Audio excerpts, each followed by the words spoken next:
সম্মানিত ভিউয়ার্স, আসসালামু আলাইকুম। দেশ কিংবা দেশের বাইরে থেকে যে যেখান থেকে আমাদের এই ভিডিওটি দেখছেন তাদেরকে জানাই অনলাইন এগ্রোর পক্ষ থেকে আন্তরিক শুভেচ্ছা ও অভিনন্দন। আজকে আমরা আপনাদের মাঝে খুবই আকর্ষণীয় এবং চমৎকার একটি মেশিন নিয়ে আপনাদের মাঝে হাজির হয়েছি। তবে এই আকর্ষণ বা চমক দেখার আগে আমরা একজন প্রতিনিধির সাথে পরিচিত হয়ে নেই। আসসালামু আলাইকুম ভাই। ওয়ালাইকুম আসসালাম। জি ভাই, আজকে আমরা কি মেশিন নিয়ে কথা বলবো? আজকে আমরা তুরস্কের মিলাস্টি ব্র্যান্ডের মিল্কিং মেশিন নিয়ে কথা বলবো। বাহ, খুবই চমৎকার। মানে তুরস্ক থেকে আমদানিকৃত মিলাস্টি ব্র্যান্ডের মিল্কিং মেশিন নিয়ে কথা বলবো। হ্যাঁ। আচ্ছা ভাই, এই যে আমি মেশিনটা যে দেখতে পারতেছি, হ্যাঁ। এই মেশিনটা দেখা যাচ্ছে চারটা ওলান রয়েছে আর সাথে রয়েছে ক্যান বা মোটর, অয়েল সবকিছু রয়েছে। আচ্ছা, এই মেশিনের বিস্তারিত আমাকে একটু বলেন। হ্যাঁ, এটা আপনার মূলত গাভীর দুধ দহন করা মেশিন।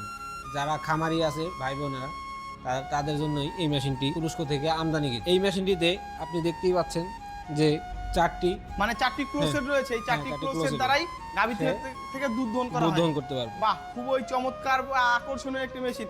এবং এই যে ক্যানটা দেখতে পাচ্ছি, এটা আপনার কত লিটার ক্যান ক্যাপাসিটি? এটা আপনার 25 লিটার ক্যান ক্যাপাসিটি। যদি কাস্টমারের চাহিদা বেশি হয়ে থাকে তাহলে 30 লিটার আছে আমাদের, এবং ডাবল হ্যান্ডের 30 লিটার মিল্কিং আছে। মানে এর থেকেও আরো বড় মেশিন রয়েছে, 30 লিটার এবং 40 লিটার ডাবল ক্লো এবং সিঙ্গেল ক্লোরও রয়েছে। হ্যাঁ।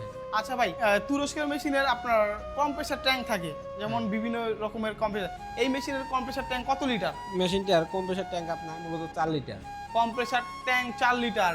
আচ্ছা, আমরা এই মেশিনটি দ্বারা প্রতি ঘন্টায় কতগুলো গরুর থেকে দুধ দহন করতে পারবো? প্রতি ঘন্টায় আপনি 8 থেকে 10টা গাভীর দুধ দহন করতে পারবেন। আগে মানুষ আদিম প্রক্রিয়ায় হাতে দুধ দহন করতো, কিন্তু এখন মেশিন আসাতে খুবই চমৎকার এবং কষ্ট ছাড়াই আমরা প্রতি ঘন্টায় 8 থেকে 10টি গরুর দুধ দহন করতে পারবো, খুবই চমৎকার এবং অনায়াসে। আচ্ছা ভাই, যদি কোনো ক্রেতা ভাই এই মেশিনটি ক্রয় করতে চায়, তারা কিভাবে এই মেশিনটি ক্রয় করবে? আমাদের স্ক্রিনে দেওয়া নাম্বারটিতে যোগাযোগ করতে পারে, অথবা আমাদের অফিসে এসে দেখে শুনে জিনিসটি ক্রয় করবে। যারা এই মেশিনটি ক্রয় করতে চান তারা অবশ্যই ভাইয়ের দেওয়া ঠিকানায় যোগাযোগ করে এই মেশিনটি ক্রয় করতে পারেন। আর এই মেশিনটি সাধারণত যারা গরুর ফার্ম আছে তাদের জন্য খুবই প্রয়োজন। আচ্ছা, আজকের মতো এখানেই শেষ করছি। পরবর্তীতে আবার নিত্য নতুন কোনো ভিডিও নিয়ে আপনাদের মাঝে হাজির হব। এতদিন ভালো থাকবেন, সুস্থ থাকবেন। আসসালামু আলাইকুম, আল্লাহ হাফেজ।